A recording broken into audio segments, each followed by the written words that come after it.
The only other game that I really wanted to talk about going into this week 9 was Colorado, Utah.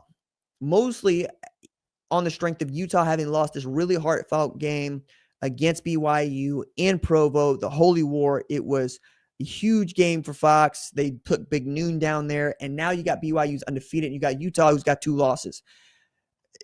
If you are Utah, this is your opportunity to not just get back on good footing, but also to throw down a marker for the rest of the season, as it felt like Colorado was turning a corner with a top 25 victory against Iowa State.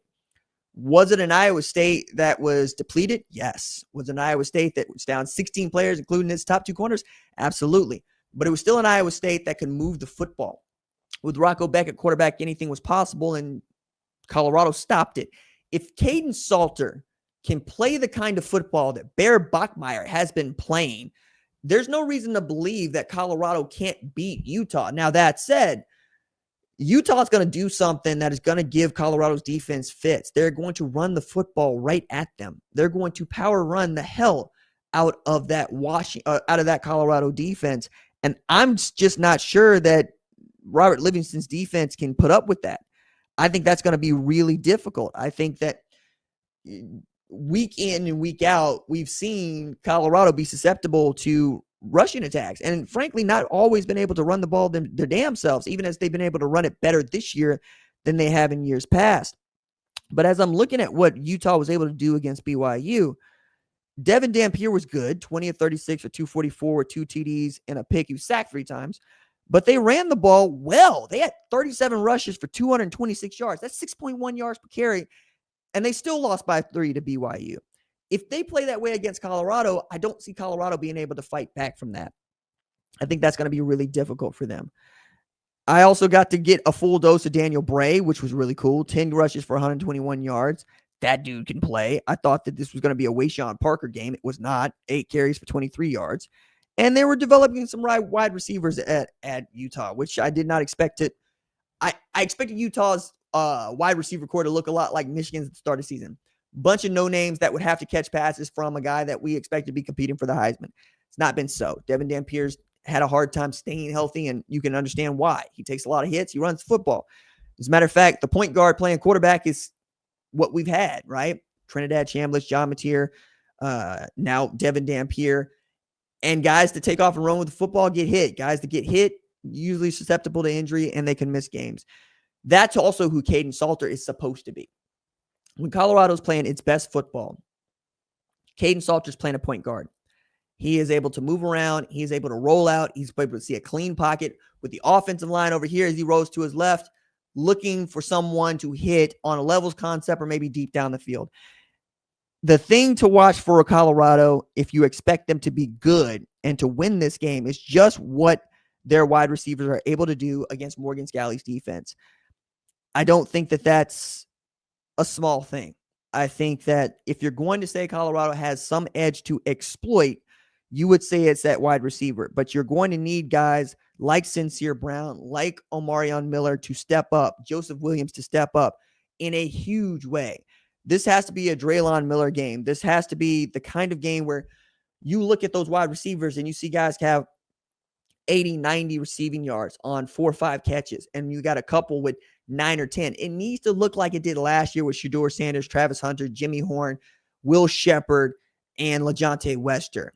It needs to look like you got a quartet of weapons out there that is stretching Utah from one end to the other. And I'm not sure that Kaidon Salter has the juice to dissect in that way, especially given what Morgan Scalley's been able to put on tape and to confuse other quarterbacks. Wasn't able to do so much that against Bear Bachmeier, but he didn't need to dig into his bag that much. I mean, it was really who's going to score last is how it felt going into that, and it was basically BYU there at the end.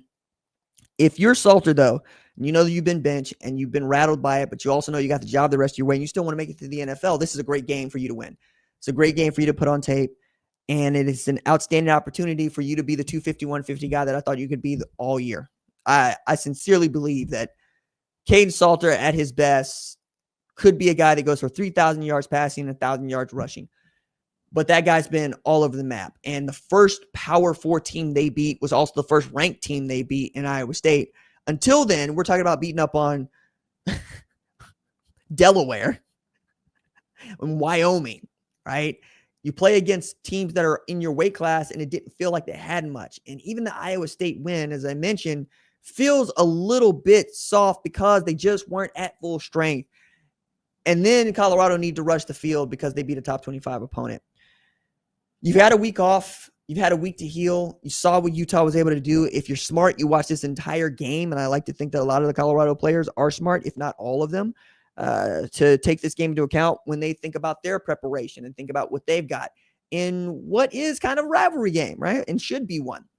But if you see the kind of performance that Devon Dampier was capable of, Daniel Bray was capable of, you should expect that from a Micah Welch, from a Dallin Hayden, and certainly from Salter.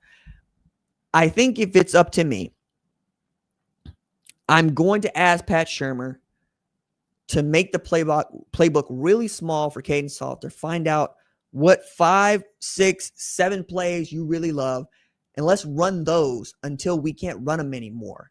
And those plays don't all need to be pass plays. They can be run plays.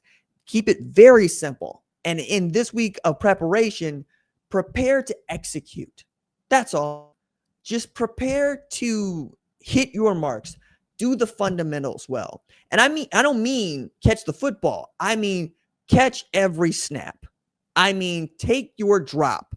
I mean when it's time to option flat step, do hi-hat, low-hat, all these things that are fundamental to playing great football.